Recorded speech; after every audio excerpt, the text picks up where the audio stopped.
चलिए स्टूडेंट, हम लोग प्रश्न संख्या 2 को सॉल्व करते हैं। देखिए प्रश्न संख्या 2 में क्या कहा जा रहा है। ए बी सी डी एक चतुर्भुज है जिसमें ए डी बराबर बी सी और एंगल डी ए बी बराबर एंगल सी बी ए है। जो हमारा एंगल डी ए बी वो बराबर है किसके, सी बी ए के, यानी कि ए वाला जो कोण है इसके बराबर दिया है। ए डी बराबर बी सी, ये जो भुजा ए डी है वो बराबर है बी सी की। देखिए आकृति 7.17, ये हमारी आकृति है। सिद्ध कीजिए कि हमें सिद्ध करना है। ठीक है, क्या क्या सिद्ध करना है। त्रिभुज ए बी डी सर्वांगसम है त्रिभुज बी ए सी के। तो सबसे पहले हम लोग फर्स्ट नंबर को सॉल्व कर रहे हैं। देखिए हमें जो जो दिया गया सबसे पहले आप लोग लिख लीजिए। लिखिए दिया है ए डी बराबर बी सी, चतुर्भुज ए बी सी डी में जो हमारा ए डी है वो बराबर है बी सी के। और क्या दिया है, जो एंगल डी ए बी है वो बराबर है एंगल सी बी ए के। इसको आप समीकरण नंबर 1 मान लीजिए, इसको आप समीकरण नंबर 2 मान लीजिए। अब हमें सिद्ध क्या करना है, लिख लीजिए। सिद्ध करना है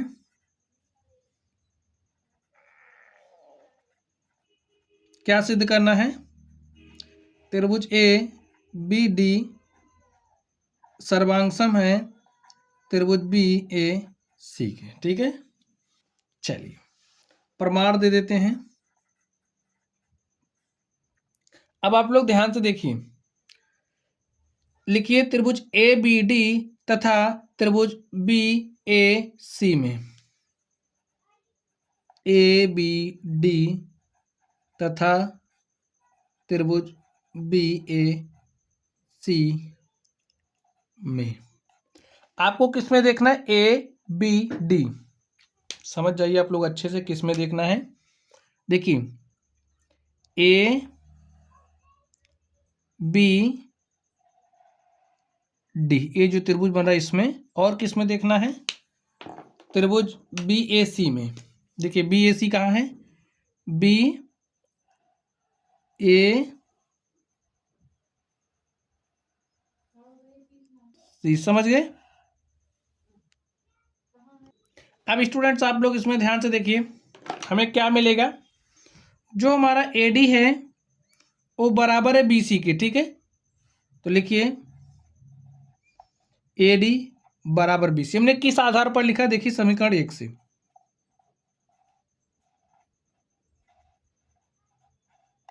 और देखिए ए जो कोण है, ए कोण बराबर है इस कोण के।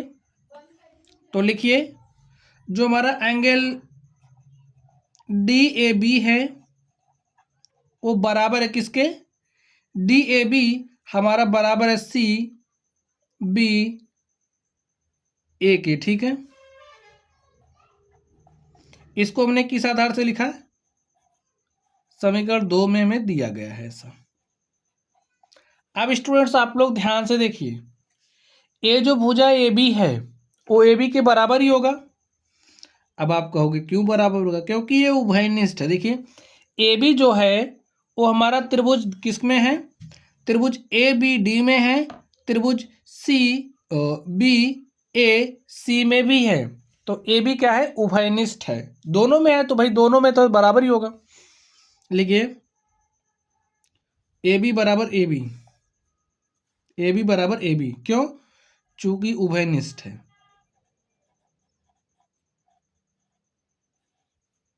अब स्टूडेंट्स आप लोग ध्यान से देखिए, देखिए साइड एंगल साइड, यहां पर देखिए इसके संगत ये भुजा है, एक कोण इसके बराबर, उसके बाद साइड, तो साइड एंगल साइड, भुजा कोण भुजा सर्वांग समता की कसौटी फॉलो हो रही। लिखिए साइड एंगल साइड सर्वांग समता की कसौटी से, सर्वांग समता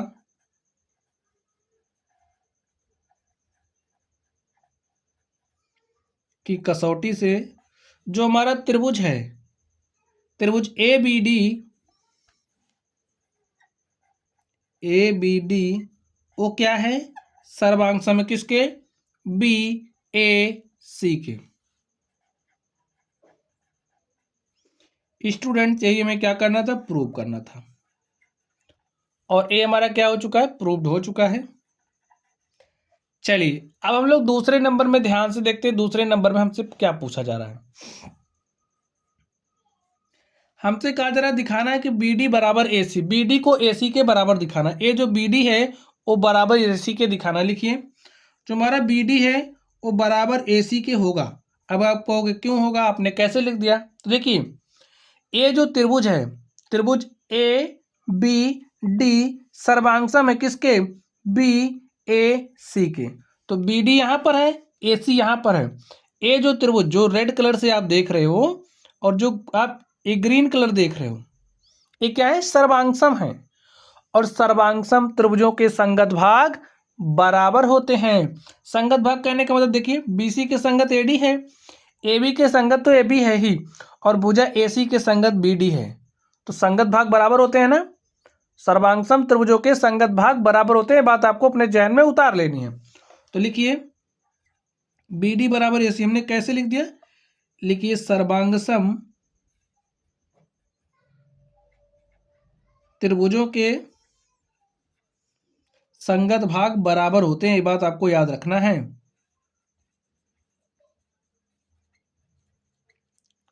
तो इस तरीके से जो हमारा दूसरा नंबर था हमने उसको भी सॉल्व कर लिया। चलिए अब आप अगले नंबर को ध्यान से देखिए, तीसरे को।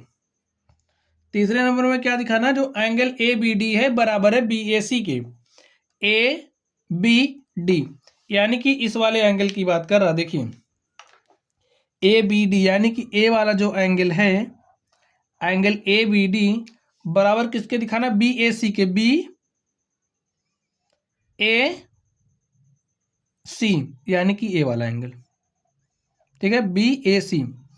ए वाला जो एंगल है इसको इसके बराबर दिखाना। तब आप कैसे दिखाओगे, आप लोग ध्यान से देखिए, अभी अभी हमने सिद्ध किया, क्या सिद्ध किया है कि जो हमारा त्रिभुज ए बी डी है, ए बी डी सर्वांगसम किसके है, बी ए, देखिए बी ए सी यानी कि इस कोण के संगत कोण ए वाला कोण है, ठीक है। तो लिखिए जो हमारा एंगल ए बी डी है वो बराबर होगा एंगल बी ए सी के। क्यों, लिखिए चूंकि सर्वांगसम त्रिभुजों के संगत भाग बराबर होते हैं, कारण यही आपको देना है, सर्वांगसम त्रिभुजों के संगत भाग बराबर होते हैं। ठीक स्टूडेंट, तो इस तरीके से जो हमारा प्रश्न था हमने इसको सॉल्व कर लिया है। चलिए आप लोग पढ़ते रहिए, अगर आप लोगों को कोई भी डाउट हो तो कमेंट बॉक्स में कमेंट करना। वीडियो पसंद आए तो वीडियो को लाइक कीजिएगा स्टूडेंट्स, चैनल को सब्सक्राइब कर लीजिएगा, अपने दोस्तों के साथ शेयर भी करना ताकि वो भी पढ़ सकें। चलिए आप लोग पढ़ते रहिए, थैंक यू।